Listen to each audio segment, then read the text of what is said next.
Ladies, gentlemen, unicorns, cosmonauts, and other blockchain enthusiasts, welcome to the Staking podcast. My name is Robert Del Rey. I work with the Cosmos ecosystem for the staking, and today we are sitting down with none other than Mikhil, lead of the P-Stake, which is the Liquidus Taking protocol in the Persistence network.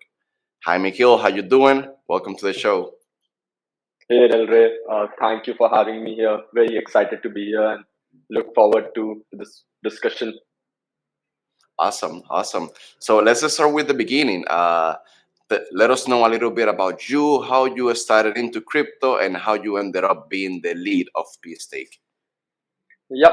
So I started my journey in crypto in 2019. I was graduating from university and looking to, obviously did not want to do a 9 to 5 job, wanted to do something exciting. I looked into the Ethereum ecosystem. That seemed like really exciting to me.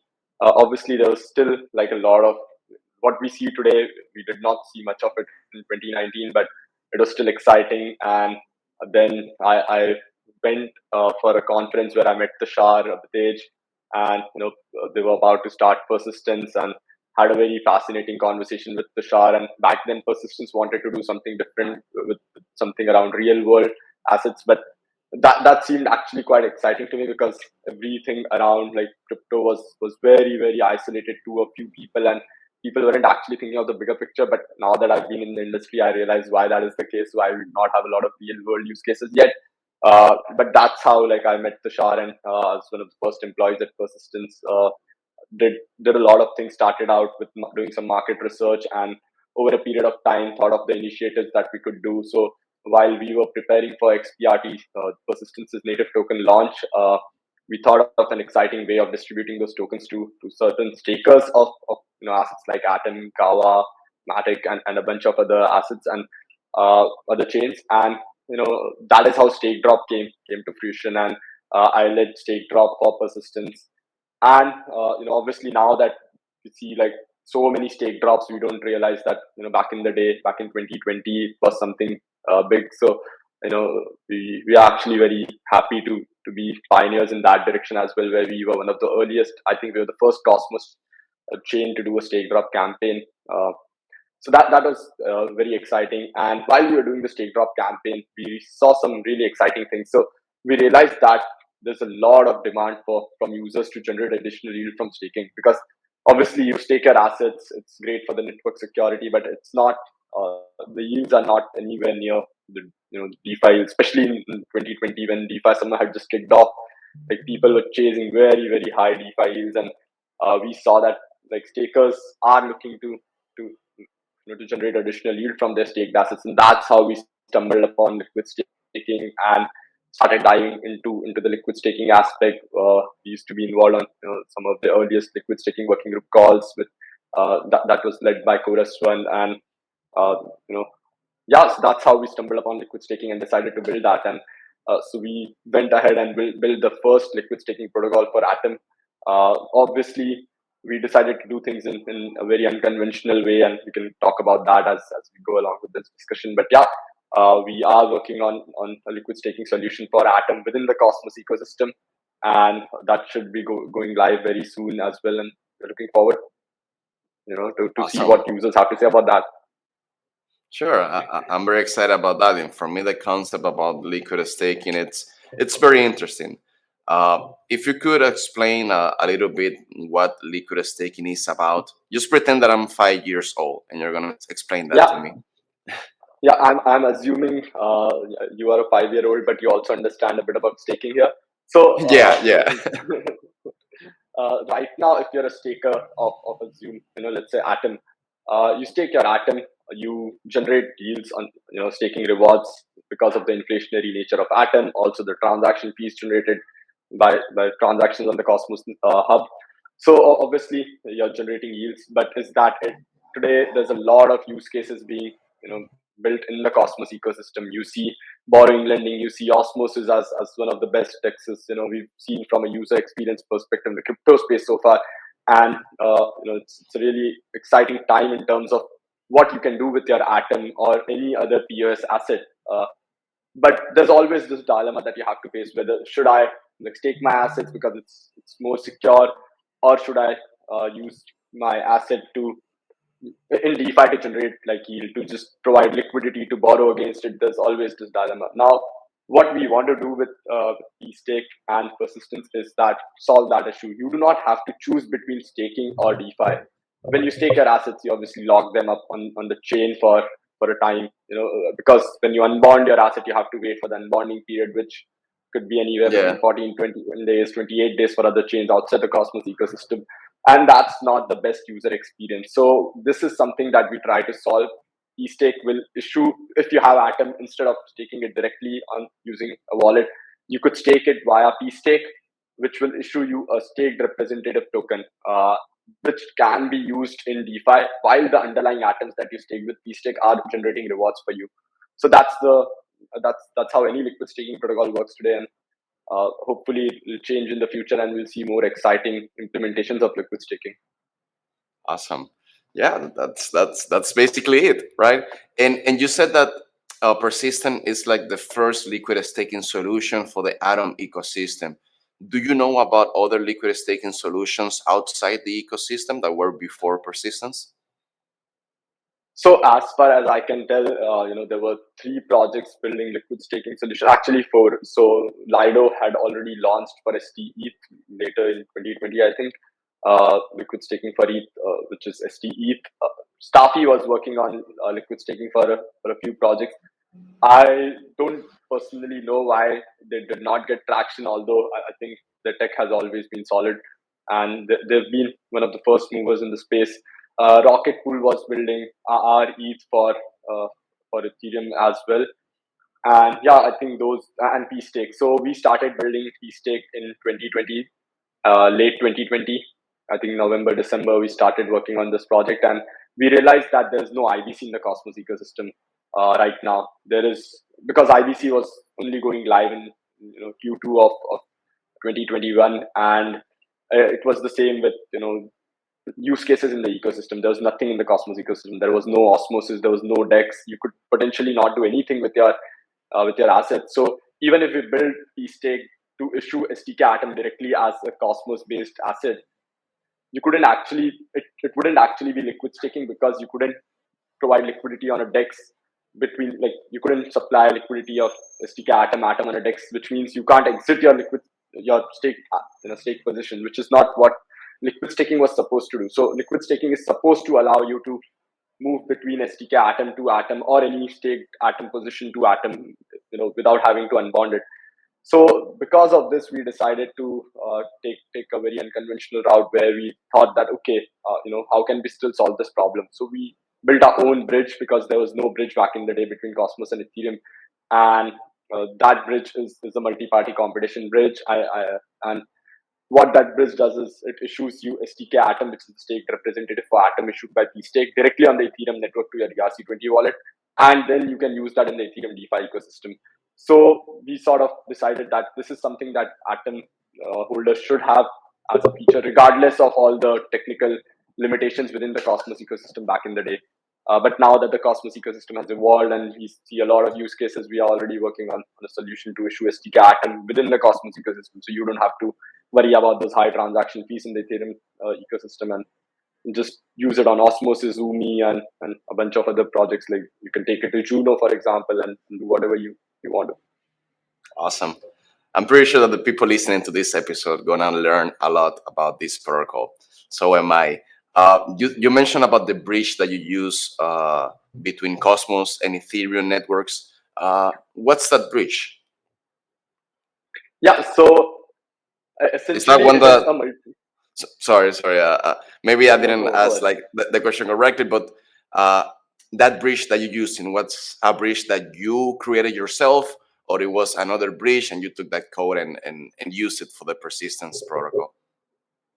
Yeah, so good question, and I think this is something that nobody has really asked us. So it's actually a very, very good question, and I would be happy to put this out here. So the bridge that we've built works very much like the IBC relayer, but obviously there's a lot more centralization here. Now, when I say that, uh, what I mean is, obviously, we did not build the entire bridge ourselves. There was a signer component. So multi-party competition requires certain signers of transactions. There's an orchestrator of the bridge. I actually do not want to go into the technical, technicalities of the bridge, but speaking on a very high level, the bridge has an orchestrator and a signer component. The signer component is what we picked up through Unbound Security. So we were using Unbound Security solution for MPC. Unbound Okay. got acquired by Coinbase lately, very recently. I think it's been about 6 8 months. I think when they announced it. So we are using Unbound Security signing, signer component for MPC on eBridge, which is the bridge that we built out. But the orchestrator component and all those other things we built out on our own. Obviously, taking reference from other implementations of bridges outside of the Cosmos ecosystem, and also taking a lot of inspiration from the IBCD layer. But yeah, I understand that bridges have risks, and it's something so funny. Like I was recently on a Twitter space with CryptoCito, and we were talking about bridges, and I mentioned that when we were raising funds in 2021, an investor literally said that bridges don't get hacked, so there's nothing to worry about. And like soon after that, a lot of bridges started getting hacked and exploited. So yeah, back when we were building the bridge, it was not that big of a deal. Bridges were mostly secure, but we know the risks associated with bridges now, which is why we are moving completely away from the bridge. The bridge will be deprecated soon as we launch the product on the Cosmos, within the Cosmos ecosystem, and start issuing SDK Atom on persistence. Awesome. Thank you so much, Mikhil. I'm learning much more about this protocol. I'm very, very excited about this conversation. Thank you for that insight. And uh, you know, maybe for people, you listen all the time that Liquidus Taking is good because you can help secure the network by staking your assets. And with that representation, you can engage in other DeFi activities and earn some extra yields. And as a user, that sounds very attractive, right?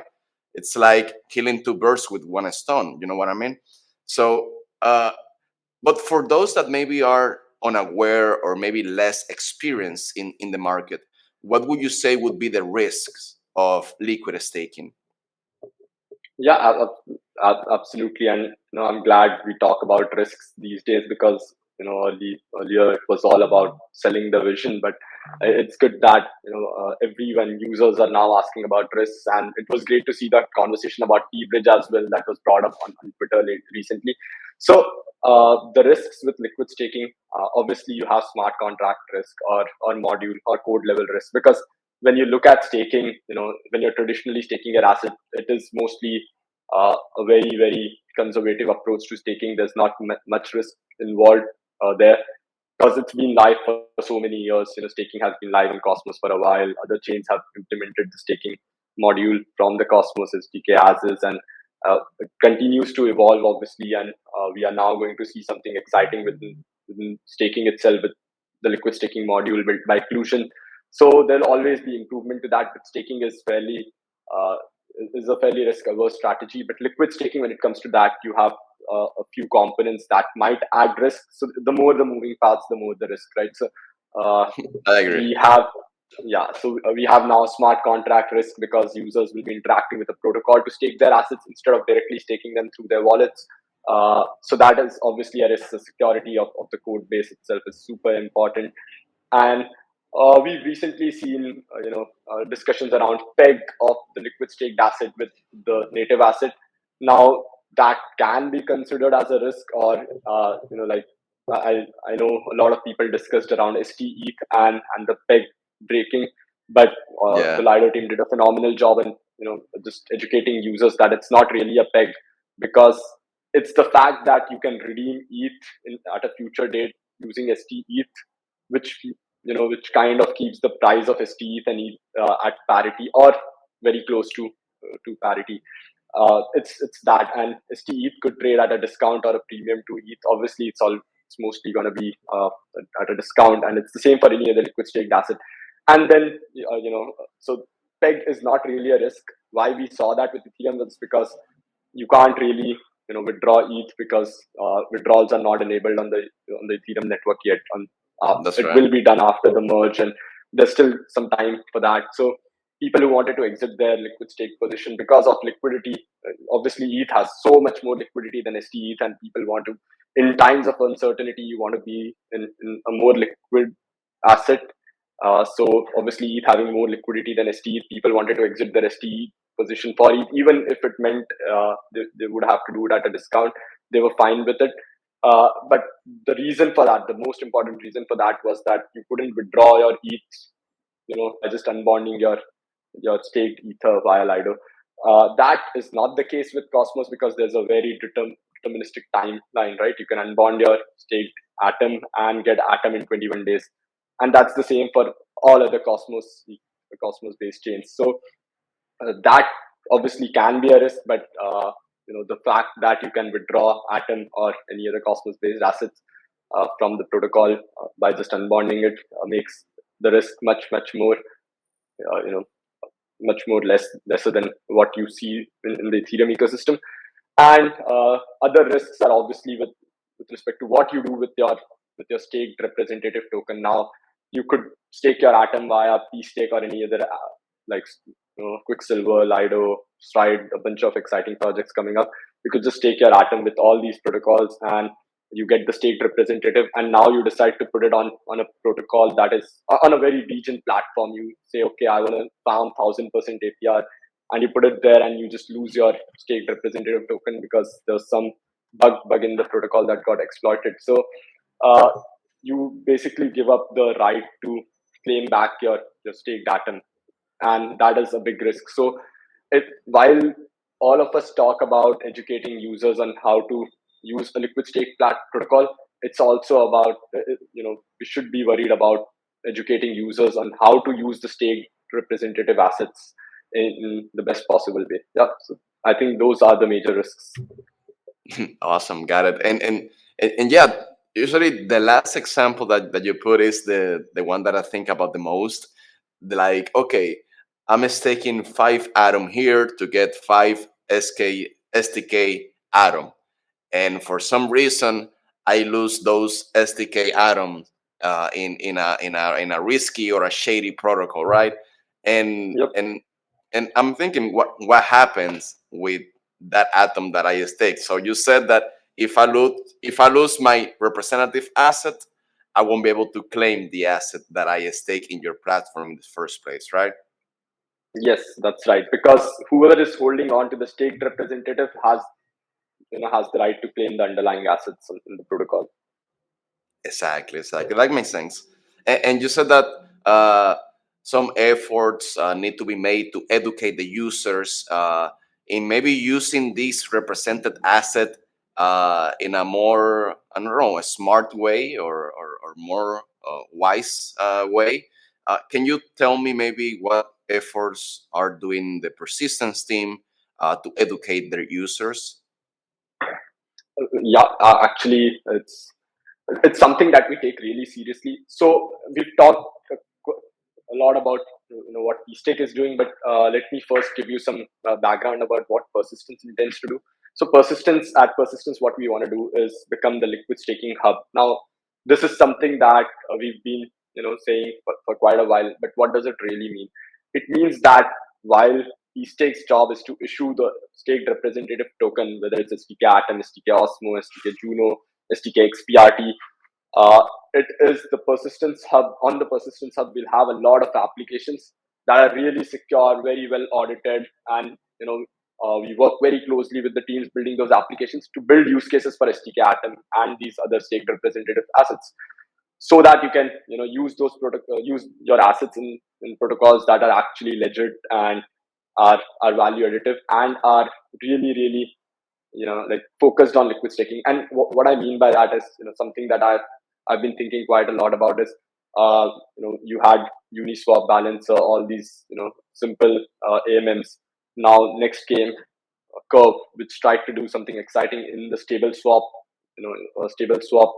category, and they did a phenomenal job innovating in that category. Now, with liquid staking becoming so important at the infrastructure level, I do still consider, like, I know a lot of people talk about liquid staking as an application, but I think it is somewhat at the infrastructure level, because it becomes it is really, really important for a POS chain to have liquid staking, without which it would be impossible for the ecosystem to either have security or have DeFi activity. And you need both for an ecosystem to thrive, and liquid staking is the glue that binds them together. So at persistence, like I was talking about Curve, right? So what we want to do is work with teams that are building decentralized exchanges that now solve problems for pooling in staked assets versus like unstaked assets. And there's a lot of things to consider here, like impermanent loss, and one asset would always be increasing in price because it's a staked asset position and you'd be earning rewards. So a lot of innovation can be done there, and that's what the persistence team is working on with a bunch of other teams. And similarly, like working on borrowing lending use cases where you could do self-repaying loans, because if you put a staked representative token as collateral, the collateral itself is yield generating and it can repay its loan in the future. So we while we are working on those applications with other teams on the persistence chain and making sure that the infrastructure is there, pstake will work on issuing these assets. And that's kind of the relationship between pstake and persistence. While in terms of educating users, it'll be quite a task actually, because we want to make sure that people are aware of all the DeFi integrations that we do. And it actually is something that a lot of teams would have realized after the Terra blow up, that it is really important to do a lot of due diligence on the projects you work or integrate with. So on our side, STK Atom could have, you could use STK Atom as B Atom as as B Atom on Anchor as collateral. But yeah, thankfully it did not have much traction then, so it wasn't too bad for our users. Obviously, if you're collateralizing your asset, it's really like it's actually not that bad either, unless you were lending USD, which would have been terrible. So yeah, we will be working on those integrations, but doing a lot more due diligence in the future and making sure that STK Atom or STK assets issued by pstake are used in the right protocols. Obviously, DeFi is permissionless and anybody is open, like anybody can integrate with your assets. But yeah, from our side, the marketing would be heavily focused on educating users and making sure that people are using the assets in the right places. Fantastic. And one quick question, because you say Juno. Do you have Juno already on Pistake? No, so right now, Oh, pstake. it was just an example. All right. Yeah, yeah. It was just Okay. like, it is something we plan to support for sure in the future. And how do you get to that? Is that something that the community proposes and you do a governance proposal? Is that something that is initiated by the team and then you get the community feedback? How you add a new asset to your protocol? Yeah, so actually, before we go there, I will actually just clear up a few things. So the current product that we have, if you go to app.pstake.finance or just pstake.finance and go to the app, you would see that we issue STK XPRT and STK Atom. STK ETH is a separate product that we have, which we soft launched very recently, but are still trying to improve that product and the user experience. But STK Atom and STK XPRT are the two assets that we support within the Cosmos ecosystem. But when you stake your Atom or XPRT with pstake right now, we give you STK Atom and STK XPRT on Ethereum, which is something that we've realized is not scalable, and we will be deprecating that product in the future. Obviously, we'll have a governance proposal go live, and pstake users will be voting on that. And if that proposal passes, we'll be deprecating that product and migrating users. So if you're holding STK Atom or STK XPRT today, you can just easily migrate it to STK Atom, STK XPRT on the persistence chain, which would be a one-click thing, which is what we are working on right now, so that we can ensure that the new product that we launched to issue STK Atom, STK XPRT on the persistence chain, so that you can use it within the IBC ecosystem seamlessly. You can take it to Osmosis, you can take it to me or any other product, any other chain. So that is something that we are working on. In terms of asset expansion, the way we build the current product is, or the new product that we are building, which is expected to go live in the next month or so. What we intend to do is, what we've done is, the product is built in a very scalable manner. So if we've built the product for Atom, we can actually scale it to support any other Cosmos SDK based project, as long as that project or the chain is not moving away from the core Cosmos implementation itself. So it should be fairly straightforward, and expansion wouldn't take more than 2 weeks, as as per what we've planned so far. But it would require community governance proposals and community support. That sounds amazing. Well, but sorry. Good luck with that. And since you mentioned that in the community, can you share maybe strategies or initiatives that you have to bring in new users and bring in the liquidity as well? Yeah, so we are actually working on a solid go-to-market strategy. We do have a draft, and we'll be sharing with the community through our governance forum, and we want to take feedback. But that is still something which is like in the final stages of getting ready. Yeah, once we have that finalized, I think we can share more details. But at this stage, it would be better to have things finalized than put out a draft version, which people do not like, and. I agree. I agree. I agree. Yeah. It's better to have something near completion that have something half baked and then get to do it again and then get community feedback. Yeah. That's awesome, dude. That's awesome. And well, we're almost reaching the end to our conversation. It has been really amazing. If you can, I do have one question, and this one is out of curiosity. I would like to know what is your relationship with Comdex, Asset Mantle, and Audit One? Because I've seen you. I mean, I've seen P-Stake, I've seen Audit One logo, and they kind of look like similar. I don't know if you are the Yeah. same team, you're different teams, you're neighbors. Can you expand a little on that, please? Yeah. So I can start with P-Stake persistence audit one. So persistence is the chain. P-Stake is a team. P-Stake is a product being developed by the persistence team. Like so, a part of the persistence team is solely focused on developing P-Stake. We have a team specifically dedicated to audit one, which is the validator arm of persistence. Comdex and Asset Mantle are like really different entities. So initially, and maybe this is something for Tushar to speak about, or we'll actually put out some communication around this. But or Comdex is a separate entity. They have they have a different team. We do not have any say in their decision making, or like there's no conversation around what their vision is. We do not have any visibility on that. It's the same for Asset Mantle, although Asset Mantle and Persistence were one team even before Asset Mantle came out. So we had the Persistence team, which separated because there was some misalignment in vision, and Asset Mantle, some folks from the Persistence team wanted to build more on the NFT side and more on the creator economy side, while we want to focus heavily on just on just DeFi and staking, liquid staking. That's the core focus of persistence, and which is why the teams were separated, and there is like no there's no overlap between those two, the two teams, and it's like fully independent. It's the same with Okay. Comdex, like fully independent. Although we did work with Comdex in the past, which was like more in 2019, 20.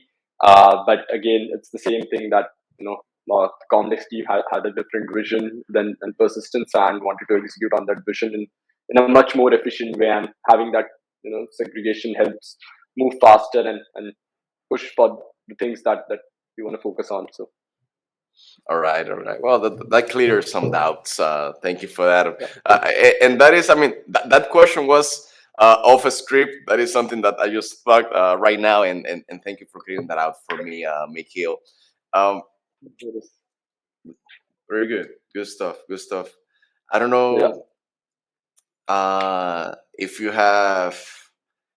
You tell me about what you have planned for the future, about marketing, about incentives to bring new users, about new assets to join the protocol. Can you share, I don't know, what else is being planned? Maybe a little alpha for the boys listening. Yeah, so I think the best alpha is that uh, we'll keep pushing regardless of like that. I think that's been consistent throughout. We've been building stuff in the Cosmos ecosystem for the longest time. We've been here before there was any hype to Cosmos. There were barely any developers. That obviously there were a lot of developers in Cosmos, but it's always been the people who put their heads down and work hard. But now that we see so much activity in the Cosmos ecosystem and so many people talking about it, it obviously can be a distraction, but we've always been heads down building and we'll continue to do that. So yeah, from our perspective, PStake is soon going to launch STK BNB, which is the liquid staking solution for BNB chain, and that is something that has been in the works for a long time.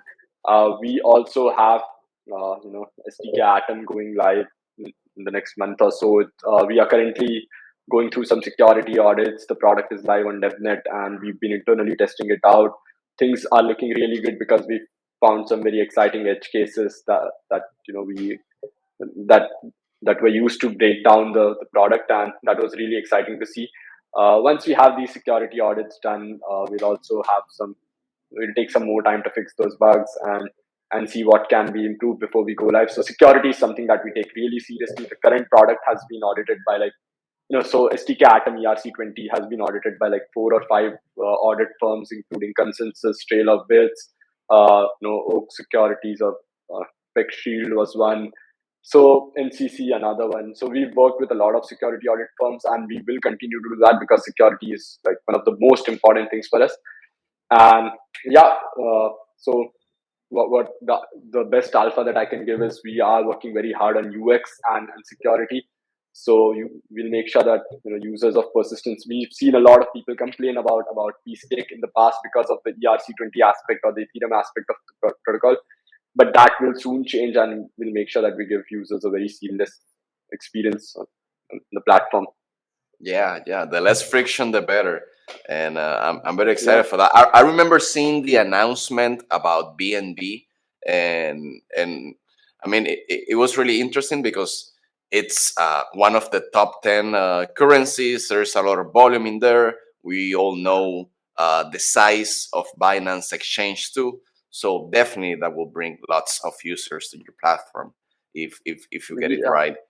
And glad to hear yeah, that the and code has been audited also. yeah, and in addition to bringing users to the platform, like because the Binance ecosystem is so big, it also brings users to the Cosmos ecosystem.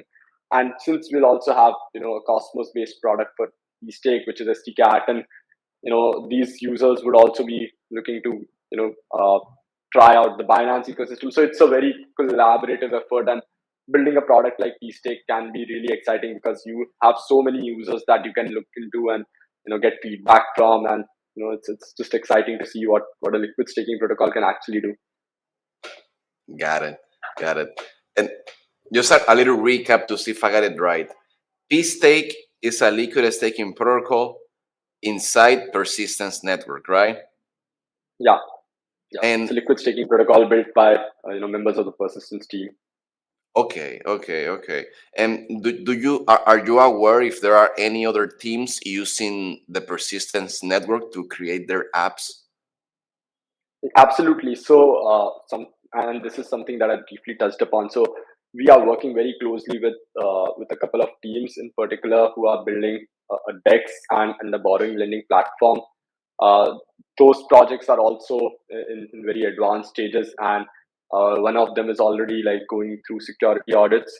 So, and these applications are not like obviously the goal is to build a liquid staking hub. So these dApps won't just be like just a normal DEX or a normal borrowing lending platform.